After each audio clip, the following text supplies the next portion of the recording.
e benvenuti al TG Sicilia, i titoli di questa edizione. 5 minuti da adesso è uno degli ultimi messaggi comparsi nelle chat del dodicenne di San Vito Lo Capo che ha tentato di accoltellare il suo professore. La procura per i minorenni di Palermo indaga per istigazione a delinquere contro ignoti. L'aggressione al giovane migrante preso a bastonate a Marsala sarebbe solo una delle tante avvenute contro stranieri. Un bravo ragazzo stava andando a lavorare, racconta al TG Sicilia il suo datore di lavoro. Chiuse le indagini sull'omicidio di Paolo Taormina, il 21enne assassinato a ottobre davanti al pub che gestiva in pieno centro di Palermo, a pochi passi dal Teatro Massimo. Prostituzione a domicilio, 2 arresti tra Palermo e provincia. Il sistema prevedeva la visione preventiva di foto da parte dei clienti. A prostituirsi erano 6 donne italiane. Catania, il centro storico tra incivili ed incuria. Lo sfogo dei residenti vacanzieri e guide turistiche. C'è troppo degrado ed in via Crociferi spuntano contenitori per i rifiuti ai piedi della chiesa di San Francesco d'Assisi. Il ponte del 2 giugno premia la Sicilia, oltre 1 milione i turisti che hanno scelto l'isola come meta per le loro vacanze. Segnale incoraggiante per imprese e territori costieri messi a dura prova dal ciclone Harry. E poi il calcio, prime riflessioni in casa Palermo. Il City Group continuerà ad investire e in questi giorni si stanno delineando le prime trattative di mercato.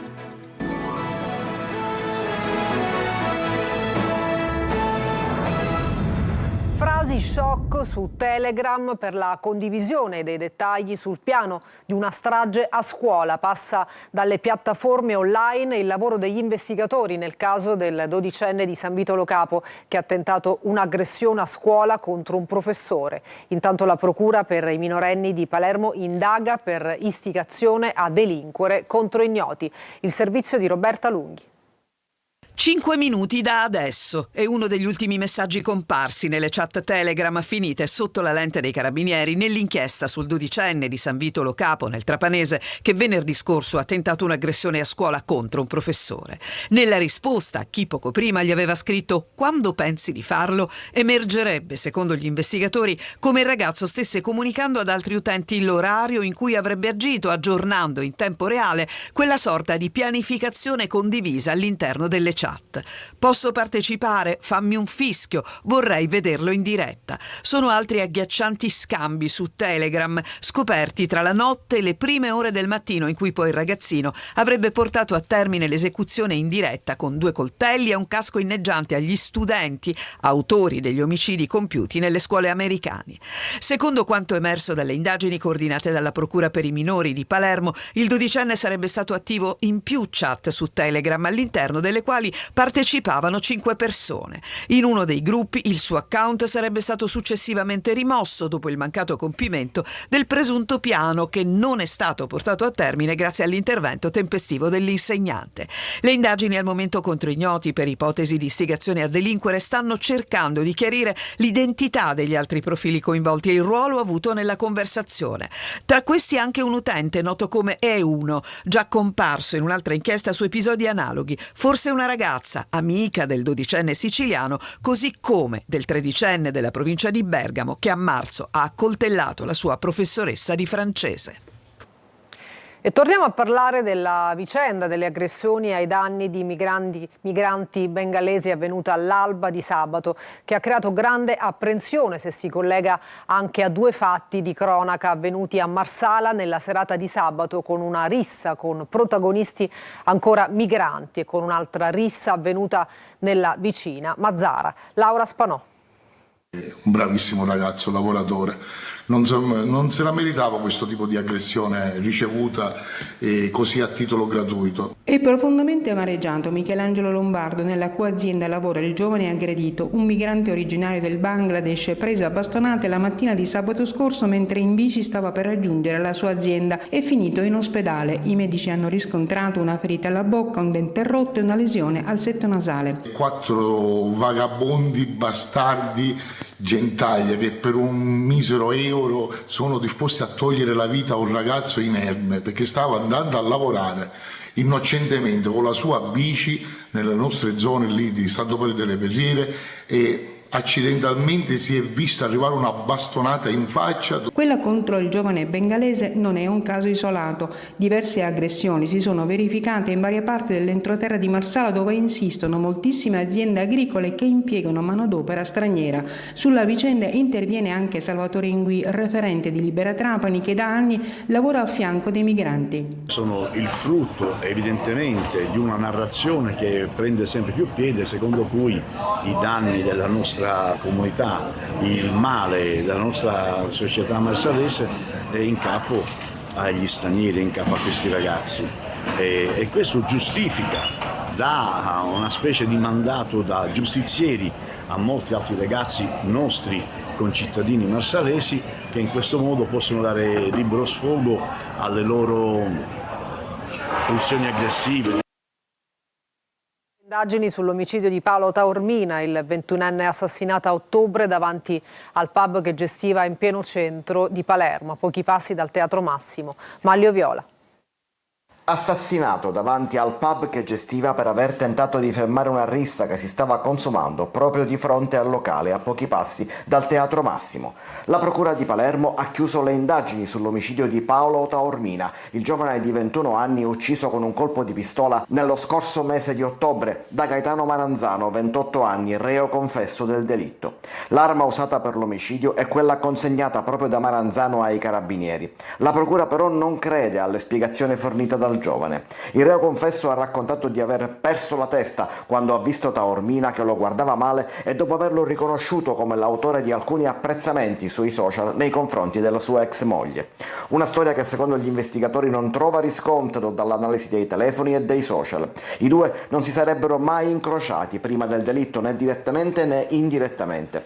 Per questo nella formulazione dell'accusa i PM hanno aggiunto l'aggravante dei futili motivi. Per gli investigatori la storia era soltanto un tentativo maldestro di costituirsi un movente, una sorta di giustificazione e al tempo stesso una attenuante.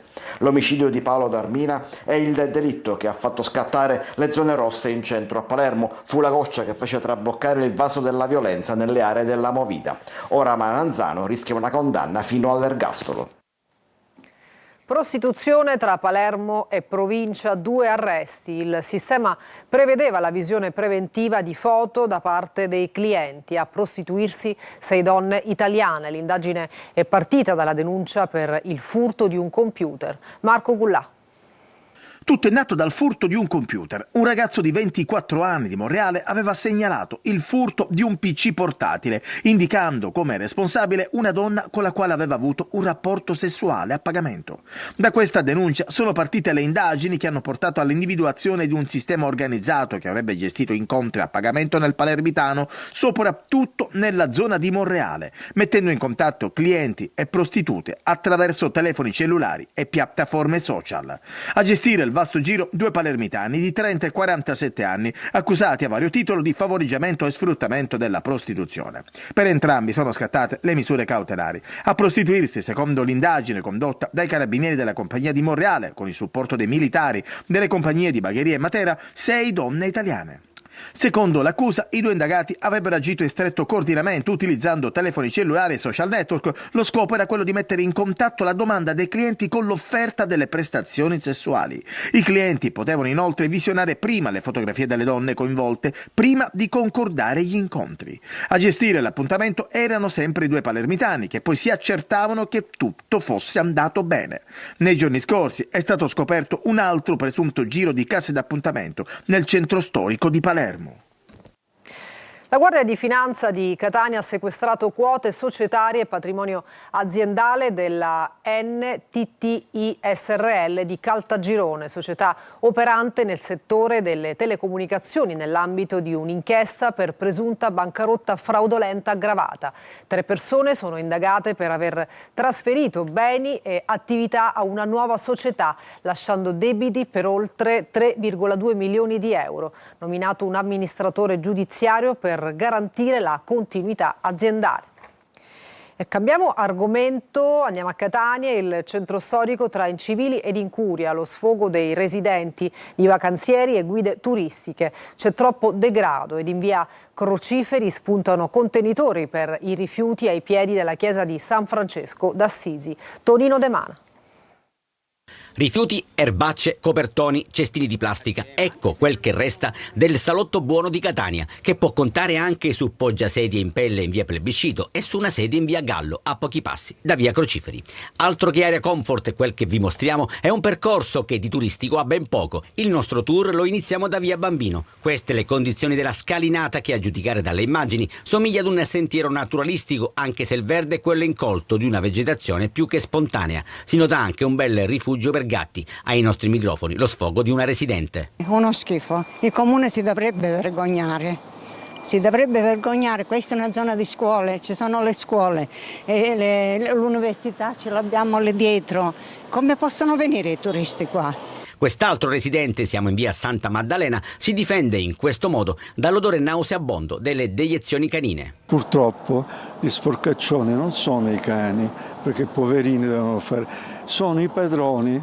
Nell'Info Point, sotto Palazzo degli Elefanti, incontriamo una comitiva di turisti. Ne parlavo ieri con la mia amica con cui sono in viaggio in questo periodo, dove vedevamo anche proprio sul lungomare bidoni pieni di immondizia, per terra, di tutto e di più, dai mozziconi delle sigarette a bicchieri di carta, eccetera eccetera. A Torino non succede questo. Parola anche ad una guida turistica. Sentirsi dire che Catania è una città sporca e che chiaramente la palma spetta a Palermo, ma dopo c'è Catania, non è certo un bel complimento, un bel biglietto da visita per la nostra città.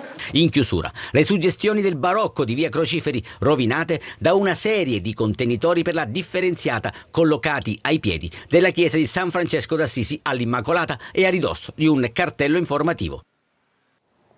Nella zona montana del Siracusano e non solo è sempre più facile trovare cinghiali che in branco arrivano anche nei centri abitati. Gli agricoltori denunciano i gravi danni subiti e il sindaco di Palazzolo Gallo si appella alle istituzioni chiedendo lo stato di emergenza. Francesco Aloi. Da queste immagini amatoriali emerge il quadro della situazione nella zona montana del Siracusano. I cinghiali sono sempre di più e soprattutto chi lavora nei campi non ce la fa più. Qui siamo a Palazzolo Acreide e i cinghiali arrivano anche nel centro abitato. Più il tempo passa, più i cinghiali proliferano e la fotografia è la stessa anche in altre zone della Sicilia. La regione aveva posizionato delle trappole, ma questo sistema pare non abbia raccolto gli effetti sperati. Il sindaco di Palazzolo adesso chiede lo stato di emergenza. I cinghiali non solo danneggiano le campagne, ma col rischio di contaminazione, perché i cinghiali attraverso le loro feci possono trasmettere delle malattie, tra le quali la tubercolosi. Questo è un momento di campagna del fieno. Gli agricoltori stanno mettendo il fieno e rischiano di imballare assieme al fieno gli escrementi dei cinghiali. Ad Aci Castello la giornata conclusiva della campagna Oggi Smetto dell'ASP di Catania, dedicata alla prevenzione delle dipendenze e ai corretti stili di vita. Oltre 1000 cittadini coinvolti e un aumento del 51% degli accessi ai servizi antifumo, segnale di una crescente attenzione verso salute e prevenzione. Eva Spampinato. Quanto più precocemente una dipendenza viene presa in carico, migliori saranno i risultati naturalmente. Un ascolto professionale, un approccio amichevole, un sorriso di comprensione e incoraggiamento per agevolare un primo contatto che si può rivelare salvifico, perché quando si parla di dipendenze patologiche, per imboccare la strada giusta occorre sempre un primo passo da parte del paziente. Sia per quanto riguarda la dipendenza da sostanze stupefacenti, quindi in questo periodo ahimè abbiamo il crack, ma abbiamo anche le droghe sintetiche e poi anche per quanto riguarda le dipendenze comportamentali, disturbi della nutrizione e alimentazione oppure disturbi dal gioco d'azzardo patologico, lo shopping compulsivo. L'ASP di Catania i possibili pazienti li incontra per strada, nelle piazze, nei luoghi di aggregazione e spesso un banale scambio di informazioni si può trasformare in una presa in carico. I nostri programmi sono gratuiti e svolti in anonimato. Ad Aci Castello, tappa conclusiva della campagna Oggi Smetto, promossa per sensibilizzare i cittadini sui rischi delle dipendenze patologiche e sull'importanza dei corretti stili di vita, con particolare focus al tabagismo. Sul fumo di sigaretta si può effettivamente intervenire precocemente e i risultati, fra l'altro, sono degli ottimi risultati. 225 persone hanno avviato un contatto con i servizi e gli accessi dei tabagisti ai SERD sono aumentati del 51% rispetto rispetto allo stesso periodo dello scorso anno. E poi passeremo alle zone proprio metropolitane, i quartieri difficili di Catania. Un nuovo social housing alle porte di Ortigia, tra la stazione centrale e il terminal bus. Nel cuore della città, quello che era un edificio abbandonato diventa simbolo di rigenerazione e inclusione. Alloggi per soggetti fragili, ma anche per il dopo di noi. Alcuni spazi saranno dedicati a servizi per la città e i turisti. Francesca Loi. Dal degrado alla rigenerazione, quello che per anni e anni è stato un edificio incompleto e abbandonato, oggi diventa simbolo di inclusione. Eccolo il nuovo complesso di social housing, a 2 passi dalla stazione centrale di Siracusa. Ottimo lavoro dell'Istituto Autonomo Case Popolari di Siracusa. Ricordo che il governo regionale ha finanziato con ben 2 linee di finanziamento, una con un decreto del 2023, l'altro con decreto del 2025, un'opera che ha un costo complessivo di circa 11 milioni di euro. Un polo socio-educativo che mette al centro chi è in difficoltà. 38 gli alloggi destinati ai soggetti fragili, ma si è pensato anche alle persone con disabilità, con questa sezione destinata al dopo di noi. Speriamo di darlo in gestione ad un soggetto del terzo settore che abbia le competenze e la capacità di gestirlo a beneficio delle persone che ne hanno bisogno. Questo palazzo si trova a 2 passi da Ortigia, di fronte al terminal bus, e da qui ogni giorno passano migliaia di turisti.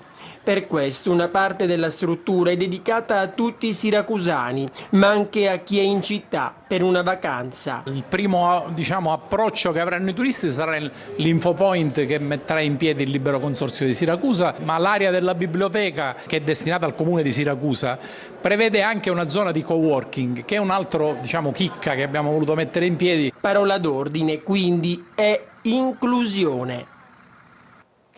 A Castelvetrano si è chiusa la 4ª edizione di A Nome Loro, musiche e voci per le vittime di mafia.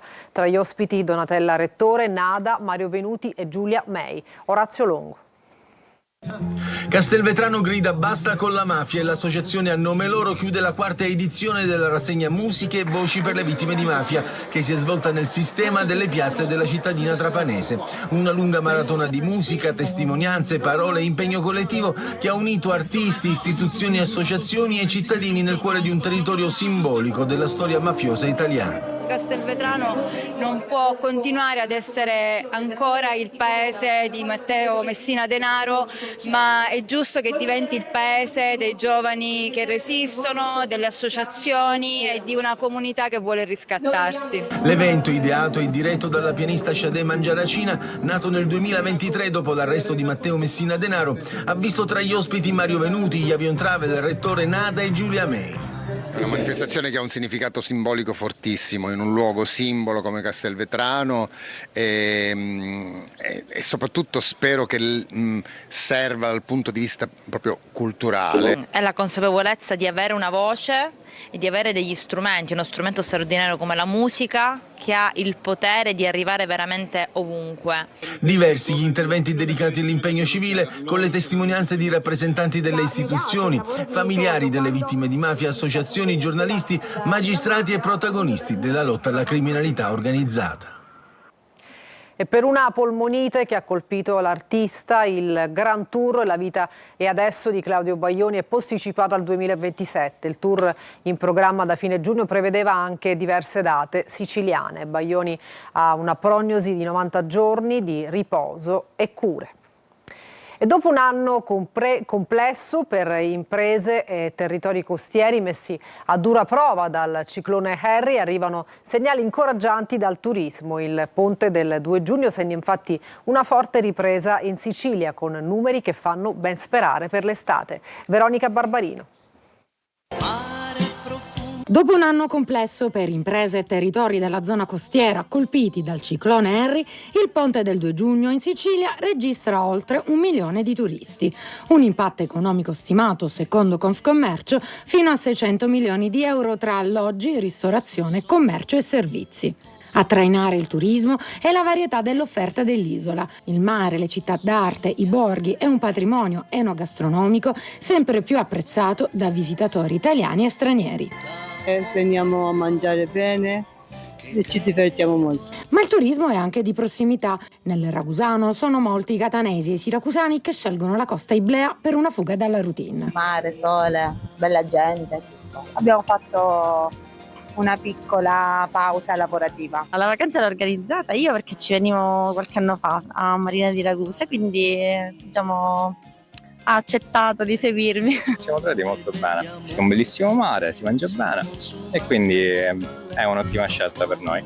E chi non è in ferie approfitta comunque dei momenti liberi. Tra poco devo lavorare anche, però quel tempo che ce l'ho faccio un po' di sport, perché ci sta, bella giornata come questa. Sicilia è bella. Adesso una breve pausa, torniamo tra poco con la pagina sportiva, non mancate.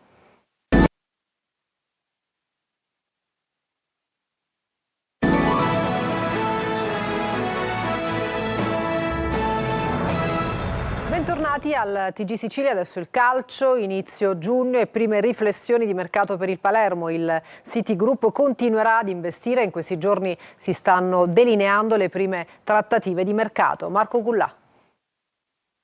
Come nel poker, si può rilanciare anche quando le carte non girano proprio. È il caso del City Group che, nonostante la delusione della mancata promozione in Serie A, continuerà ad investire e in maniera forte sul Palermo.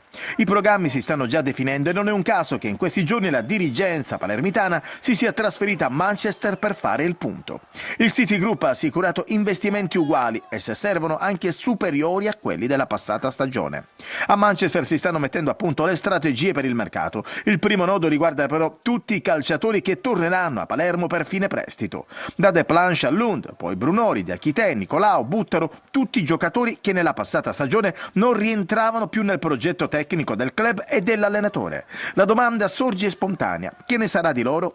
A differenza degli altri, però, due protagonisti dell'ultima stagione non faranno ritorno in Sicilia. Si tratta di Di Francesco e Bardi, entrambi riscattati automaticamente dai rispettivi club grazie agli obiettivi raggiunti. Saluteranno sicuramente Gomis e Beresischi, entrambi in scadenza di contratto e destinati a intraprendere percorsi differenti lontano dalla Sicilia. Non verranno riscattati neppure Veroli e Giovane.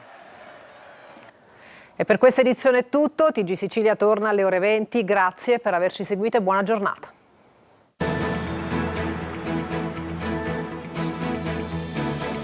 Entra nel mondo dell'informazione con l'app Sicilia Web. Resta sempre aggiornato con le news e le live in diretta.